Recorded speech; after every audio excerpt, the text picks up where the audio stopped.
So, in the Flat Earth series, which was the first in the Flat Earth series, I talked about how I went from becoming a normal science believing human to being utterly convinced in a sure knowledge that the Earth is not a spinning ball flying randomly through the universe, but that it's a flat plane. And of course, if the Earth is a flat plane, then it is created, it isn't accidental.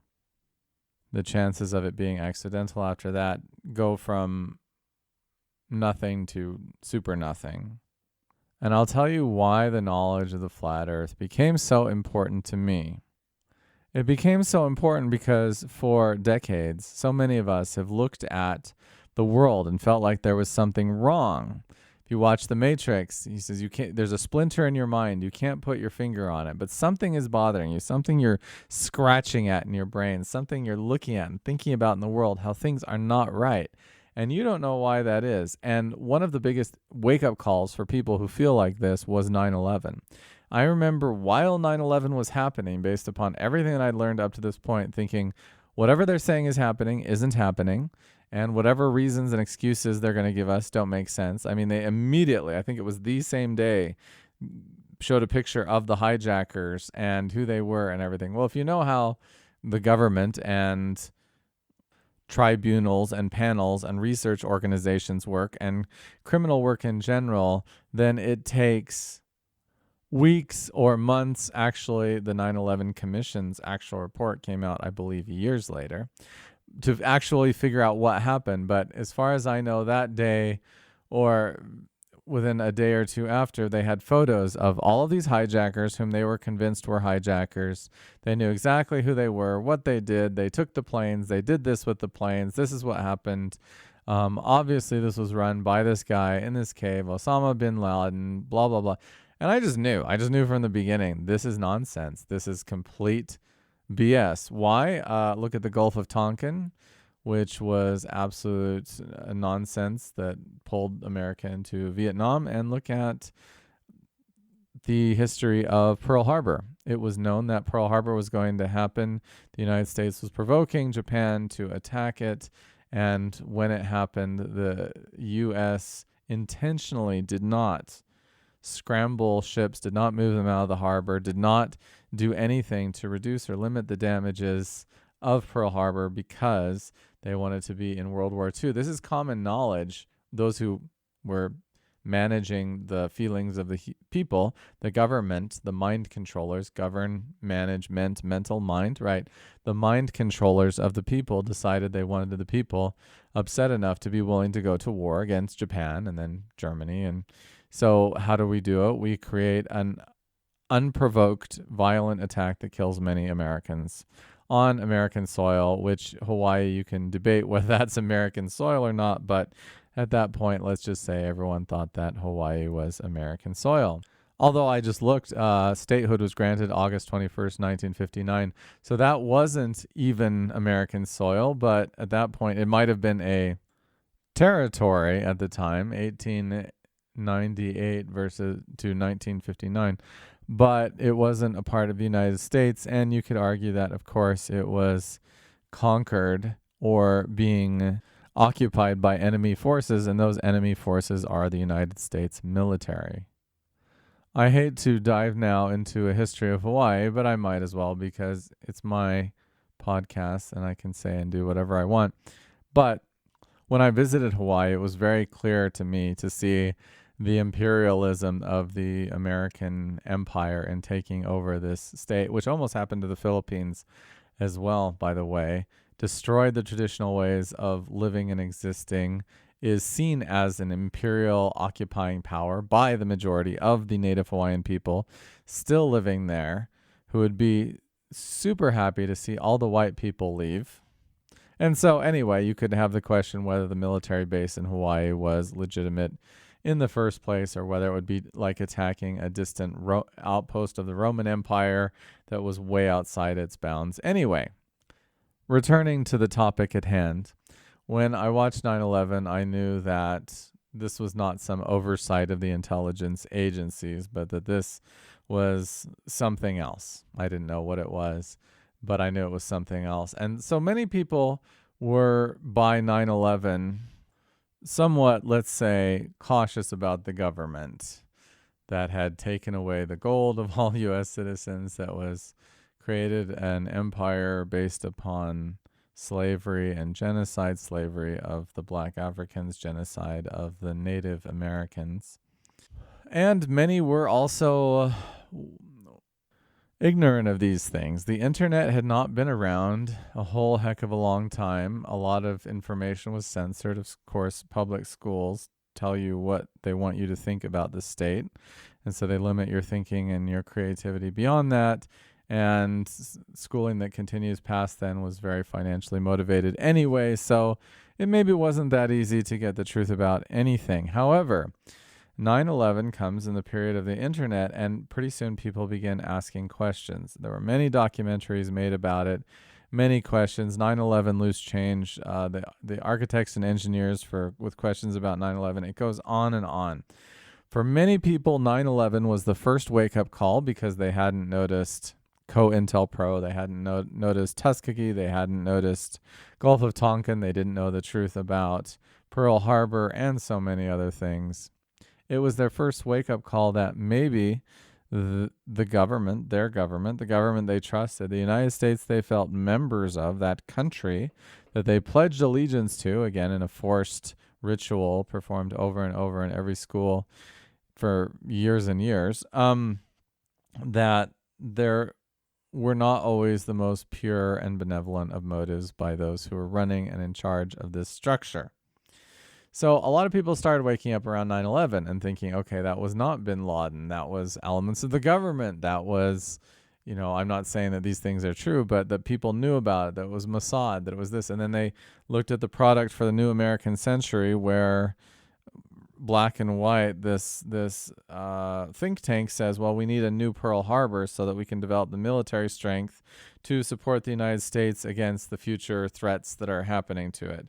In other words, we need a paradigm shift in the way we think about violence and attacks because, hey, that superpower Russian state, which the history of that is, of course, completely bogus as well, isn't there anymore. So people aren't afraid of Russia. So what are they going to be afraid of now? How are we going to maintain hegemony where America had carte blanche hegemony over the entire world militarily anyway in 2001 and had for a very long time since the Second World War pretty much. But we need a new attack, a new Pearl Harbor to get excuses to go invade a bunch of places and take over oil reserves and all these things. Again, none of this is actually true, and it's going to take me a very long time to explain it all. So if you're interested, strap in, be patient, and it's going to go a while. But the point that I'm trying to make for the last 8 minutes, without getting to the point, is that 9/11 began to wake people up, and it made people start thinking differently about the world and how it worked. But here's the problem. 9/11 is not provable.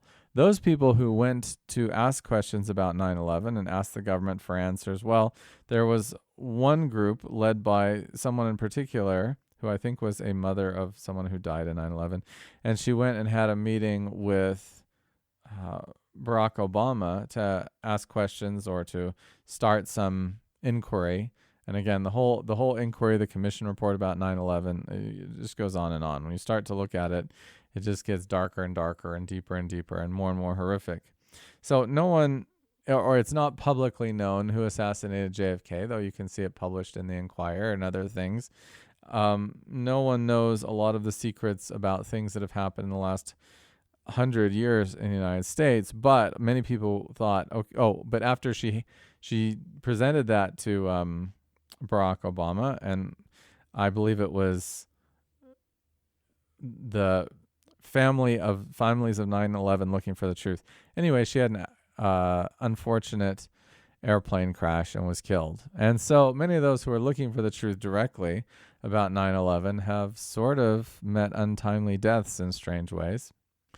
And the unconscious information to the nervous system through that is obvious. Well, if you're too curious about this, you might get killed. So maybe don't go looking into it too deeply or asking too many questions or trying to prove or figure out who actually did this or might be responsible besides a guy in a cave halfway across the world with a half dozen drunk partying, stripper loving Saudis who are strict religious fundamentalists and just simply want death to America because it doesn't live Sharia or Muslim law, which was the story that was sold. And of course, all these things are inherently self-contradictory. Who took a couple flying lessons and couldn't really fly basic planes, much less a 747 or a 767 or anything like that. So none of that story made sense from the beginning. And the more people began to open and look into it, the more they saw 9/11 was not true. Whatever the story is, it isn't the story that we are told. And in the meantime, that is a very, very prevalent belief by a lot of people. I don't know how prevalent that belief is. I think it requires a certain amount of courage to look at and think about, because it's kind of like if you're in a family and you say, my family is happy and my family's wonderful, but because that's what you're told and that's where all of your safety is from. I mean, after all, your parents pay for your food, your housing, and everything, so they must be good, right? And then you find out your father is sexually abusing you, or that he's beating your mother or something like that. See, when you get to that point and you're faced to force an unpleasant truth about something with which you identify, it's my family's good, then what happens is you have cognitive dissonance. In other words, you have two beliefs in your head. I love my family's good, my family takes care of me, and my father is a violent monster who's unsafe. And the problem is, knowing this and feeling this causes this emotional turmoil and pain, which is called cognitive dissonance. And to accept that painful truth takes a lot of energy and a lot of effort, and requires you rearranging your world, how you think about your world, and how you understand your world emotionally and mentally. So for that reason, it's mostly easier to simply deny the truth and continue with what you'd like your beliefs to be, or what you thought originally, than to re-examine and go into a new way of being. See, for most people, their emotional resources and their mental resources are at a point where they can't simply examine something that's going to turn their world upside down, or their beliefs about government or family or their particular religion or anything, because it caused so much emotional turmoil and pain that they would be unable to function in the real world, to do their jobs, to go to school, whatever. We already see the world's collapsing in terms of suicides and depressed people and disabled people, emotionally, mentally disabled people.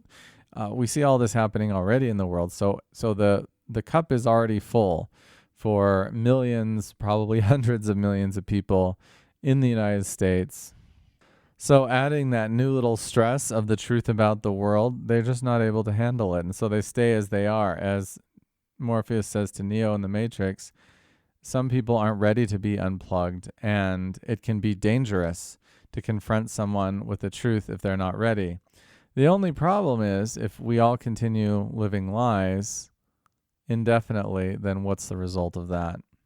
So for this reason, not everyone was able to examine 9/11. Not everyone is able to create their own opinion or examine their basic fundamental beliefs, or maybe they haven't seen the information that others have, or which is admittedly hidden by the mainstream media, or maybe they're just too busy, or maybe they're into other things. But of those people who began to examine and had questions, there are many, many, many who do not believe the official story. But here's the difference, and here's the point that I was getting to. No matter how much any of us research, no matter how much many of us study, no matter how many whistleblowers there are, no matter what happens, who can be silenced by the military state, you'd be surprised the videos you can put on YouTube and they will be scrubbed minutes later. So that free speech and free access to information is kind of an illusory thing, often under the guise of so-called national security. Another story, perhaps. But no matter how much we study and figure out, we still don't know exactly who killed JFK. The story isn't public. There's been a lot of mis and disinformation spread about that. And we may never know. We don't have access to the information the state has access to. And researching, collaborating is very challenging because of how the domination culture works. And I'll talk about the domination culture later in other videos. But the point is, if we don't really know who killed JFK and why now, and 9/11 is virtually unprovable if it were some type of a larger conspiracy aside from the conspiracy which it was originally blamed on, we will never know. We will never be able to prove who caused, who did 9/11, who was really behind it, what technologies were utilized, who knew about it, who didn't. It would take just a complete breakthrough in the way that we're able to research and find things out from those who are in power and those who run things to be able to do so. Which brings me back to the flat earth and why I was so excited about it. The amazing, beautiful, great, most important thing about the flat earth compared to 9/11 or Gulf of Tonkin or all of these other things that happened that took very long to find out some truth about, if we have the full truth at all, is that it is immediately, instantly provable by every human being. You don't need to believe anyone. You don't need to go to any libraries. You don't need to interview anyone. You don't need to look up any records. You only have to use your own eyes and your own senses, and you only have to think with your own mind to completely prove that this is a gigantic conspiracy that has been waged against you as a human being for your entire life. Again, your cognitive dissonance, which is so strong with so many of us, may prevent you from accepting it or being willing to look at it, but you can prove it instantly and totally and quickly all by yourself, and you don't need anyone else's abilities or skills or intelligence or experience to do so. And that makes it one of the first and largest method to untangle evil and lies in society. The most evil and largest lie that you can possibly imagine. Where are you? Is you're being lied about that completely every day. Where are you in the world? Who are you? What is your purpose? What is your significance? Which simply isn't true. And once you know that, well, then everything else can unravel. And once everything else begins unraveling, then you get to NASA and government and money, and then eventually you end up with starving children, child abuse, and sexual abuse, and kidnapping, and finally you get to war and capitalism and poverty, and you've basically solved all the problems of society and humanity because you've proved this one first gigantic lie that you've been sold. A lie that you were told not to examine because we heard that insult the whole time growing up. If you're a flat earther, right? You're not a flat earther, are you, right? The most horrific, stupidest thing you could possibly be. And if you examine that at all, you just got to be dumb because everybody knows the earth isn't flat, right? But once you get out of that prison, you become free for so much more. So this is why the understanding about flat earth was more than just a nice thing to figure out or a cool piece of science or a magical piece of information that connected me back to the earth, and instead was the key to awakening so many people and freeing so many people from the system of slavery and the matrix that they're in to actually find their truth and their power to have the effect that they want in the world and to change things for good.